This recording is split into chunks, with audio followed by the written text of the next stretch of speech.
Hi everyone, me again from cloudy Smyrna, Georgia on a lovely Sunday afternoon. Susan and I finally got off by our fannies and decided we would go for a ride today. We've had quite a bit of rain in the Atlanta area, and we just haven't been wanting to go out. There's a slight chance today, but you know, we just said heck with it, we're going to give it a shot. And so far so good. We haven't been going far from the house. Been enjoying watching a lot of videos. Moose has been putting out a lot.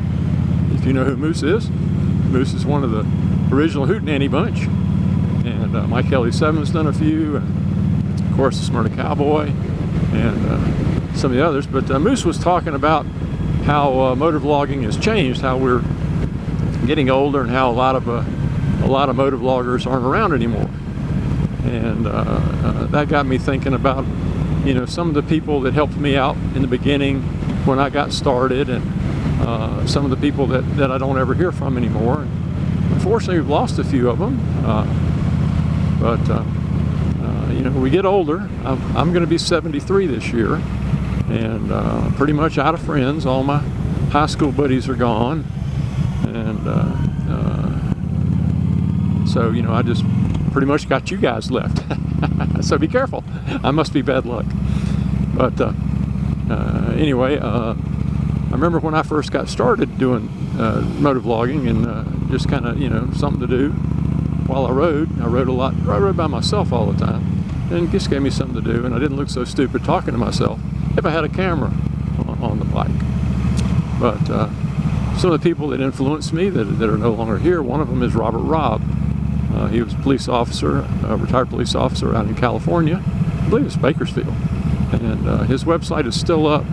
If you ever want to go back and look at it, his YouTube channel, it's under his name, Don Robb now. It's R-O-B-B. And it's got all his original videos.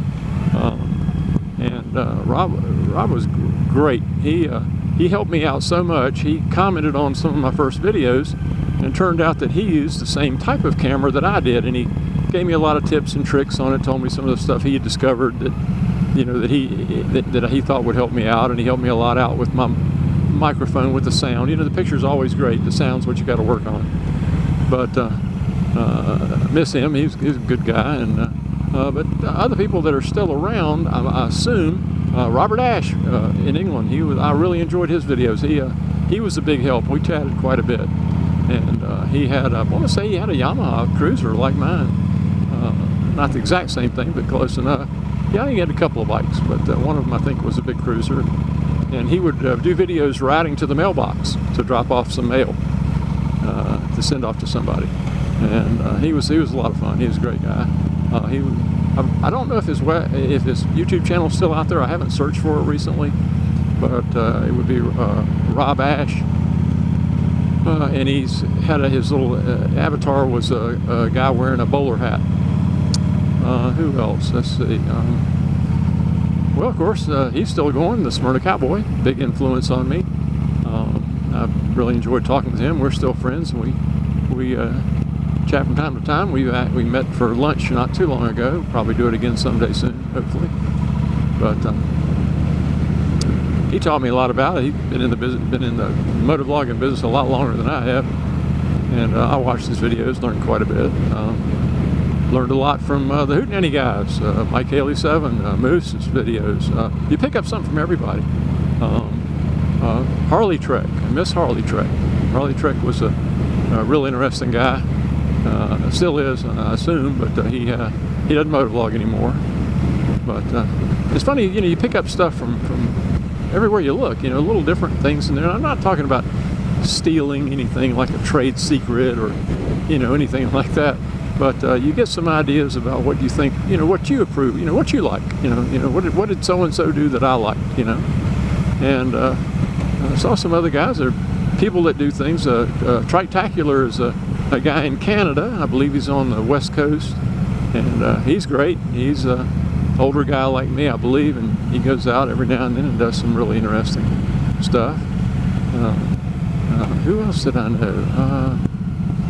What was his name? I can't think of his name right now. He was in was it I Seek the Truth? I'm not sure. I can't remember now. He's out in Arizona somewhere. He used to do a lot of videos from the desert. And he was an interesting guy. But just, you know, all kinds of people. But we're all getting older, and we don't tend to. I certainly don't. I mean, I hardly motovlog at all, you know. But I'm glad to be getting out here today. But I really should do more. Sorry, somebody came up behind me, and when I pulled out, I had to get going. But anyway, I don't get out and do it as much as I should. But I'm trying to do better. Honest. I might have to get into a 12-step program to, you know, become more of a motovlogger again. I get in the habit of just shooting videos for Susan and I for when we're sitting on the sofa at home. You know, we can remember going through the mountains. And I am pretty boring, you know. At my age, not much going on anymore. I'm just sit around the house and, you know, just not much to talk about. But anyway, Moose did a video on mentioning something about this, and that's what made me think of it. So, what do you think? If you can come up with something good, let me know. All right. Take care, everyone. Bye-bye.